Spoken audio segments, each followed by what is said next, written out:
Bethsaida, A Tale of Two Cities? Next on One Gospel's One Idea.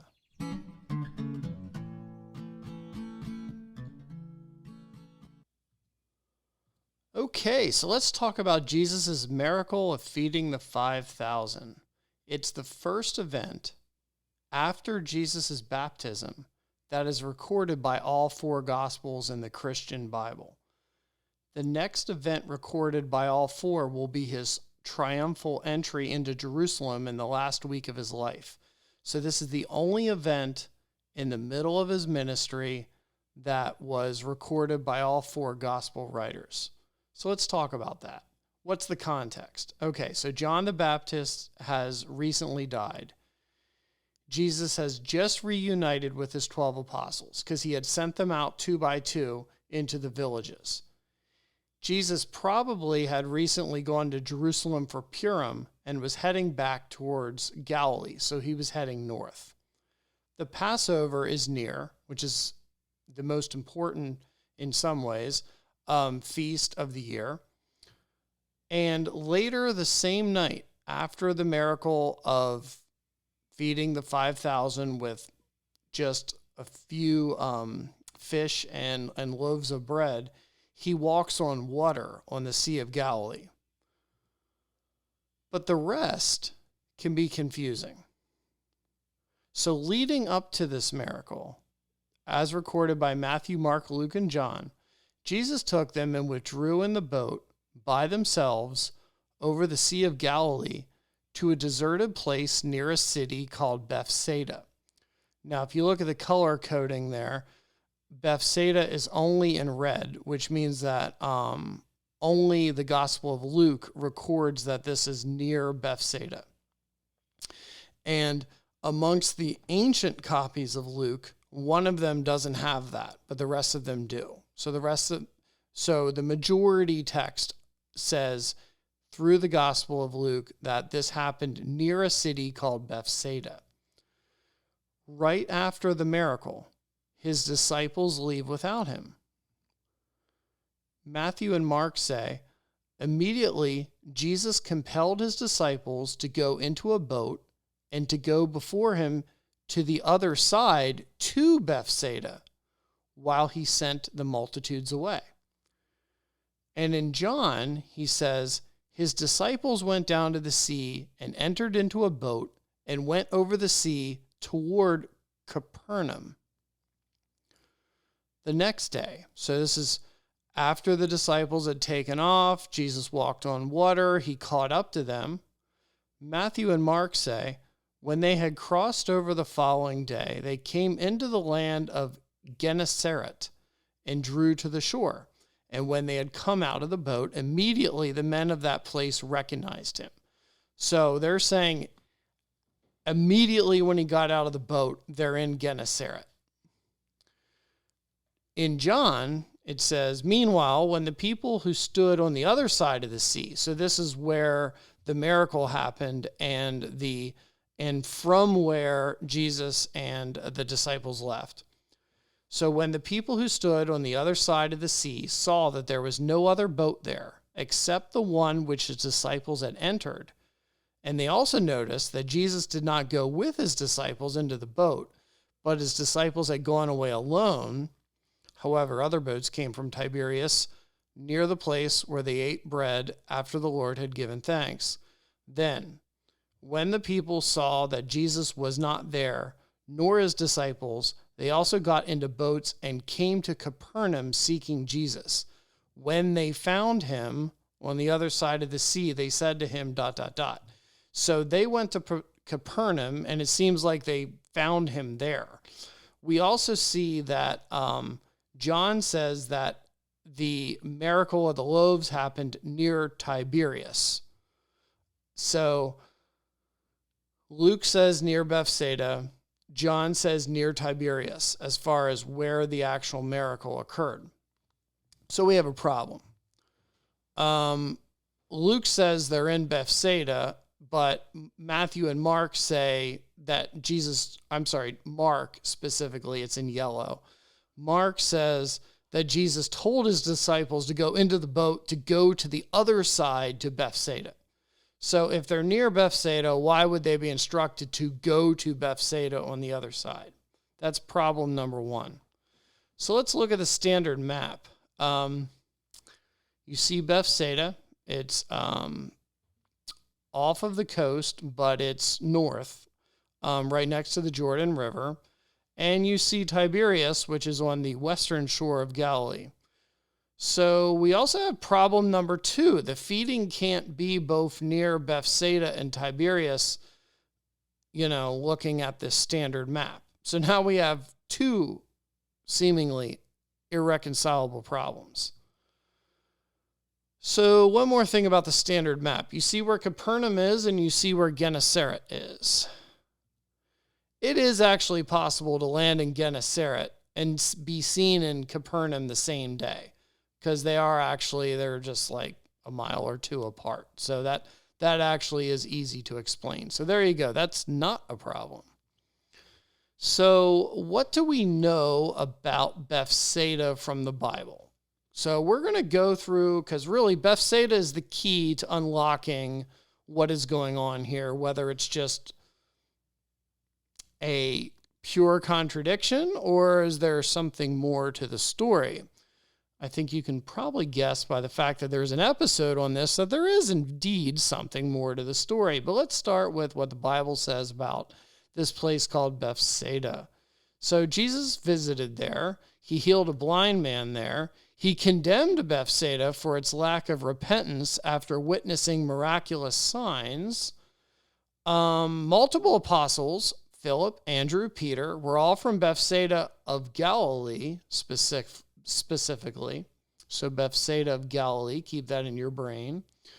What do we know about Bethsaida from antiquity? Okay, so Philip the Tetrarch, son of Herod the Great, who ruled during Jesus' ministry. So Philip was mentioned in Luke 3-1.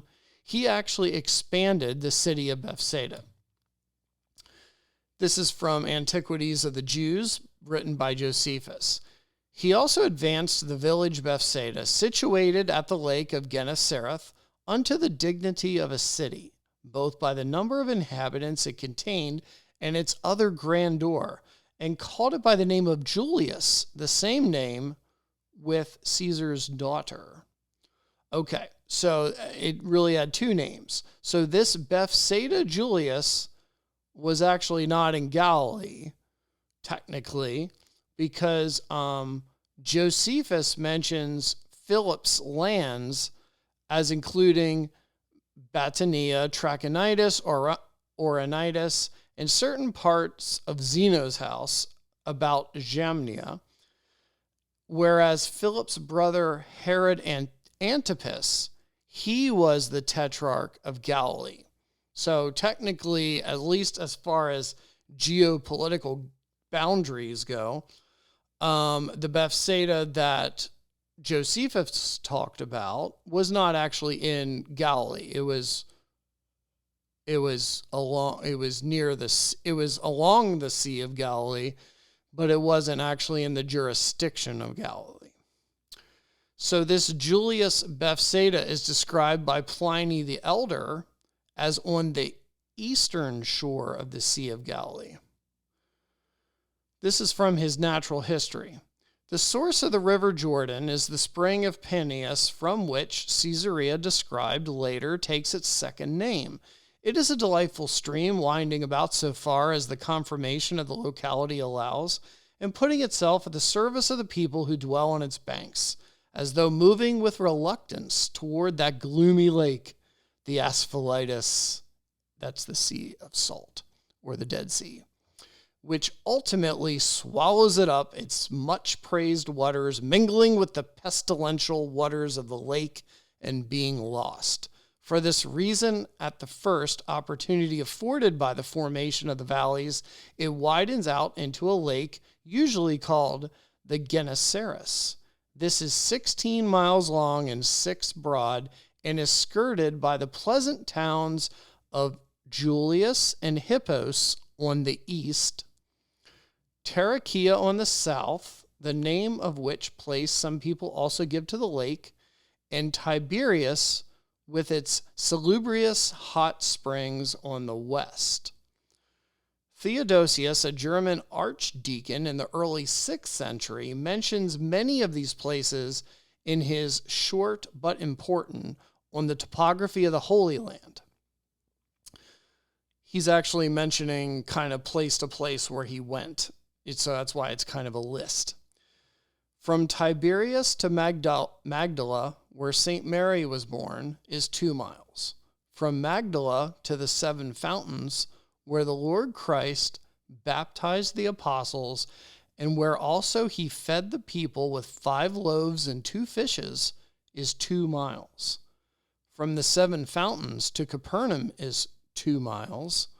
From Capernaum it is 6 miles to Bethsaida, where was born the apostles Peter, Andrew, Philip, and the sons of Zebedee. From Bethsaida to Peneus is 50 miles. Okay, so what do we know about Bethsaida from archaeology? Because that's where we get our maps from, right? We get our maps from archaeologists. 3 sites have been proposed as its location: Mesedi, El Araj, and Etel, all on the northern shore. No archaeological evidence, such as a monument, identifies Bethsaida, which is why we have multiple sites that are all jockeying for the real place. So it's interesting that the commonly attributed locations of Bethsaida, and therefore what you see on a map, they do not match any of the information we get from antiquity. It is not on the eastern shore of the sea. It's on the north. It's not even on the shore. It's close to the shore. I'll grant that. It is not near Tiberias, which, the Bible kind of implies. It is not on the shore of Galilee where fishermen would live, because, multiple apostles are from Bethsaida and they're fishermen. You'd think they'd live right on the shore, right? It is not 6 miles from Capernaum. It's like 2 miles from Capernaum if you look at the actual map.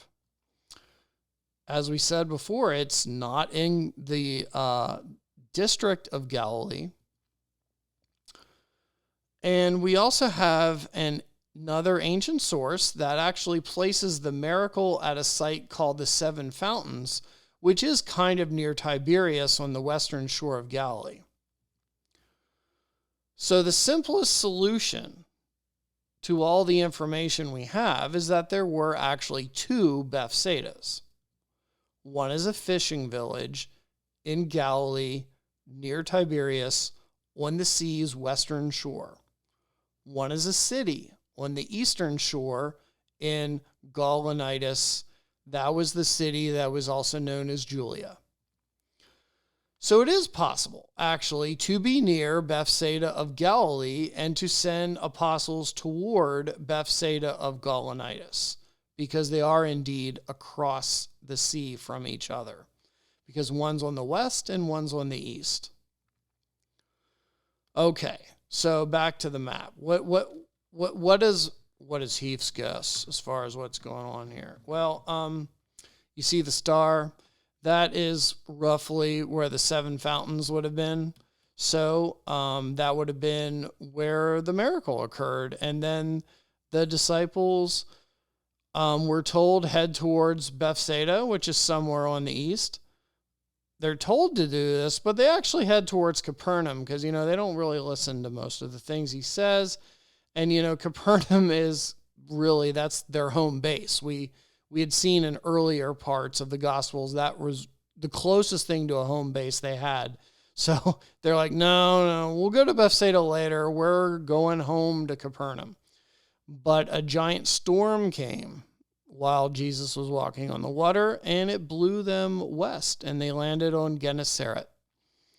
They were seen there, and then from there they walked to Capernaum. And maybe from there they went to Bethsaida. Who knows?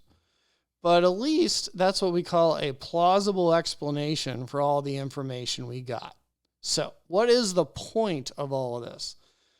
Why am I talking about this? Well, I think archaeology is a wonderful resource of information. It is. I talk about it a lot. I reference it a lot. But, you know, it is uninterpretable, the actual physical evidence, without filling in the details with educated guesses. That's how people tell stories. That's how people, you know, like give you documentaries on the History Channel. They take physical evidence and then they interpret it, right? And so it's very possible that Bethsaida really is where they say it is on the map, but you know, we don't have to automatically assume it. We didn't find a monument that says, "Here lies Bethsaida."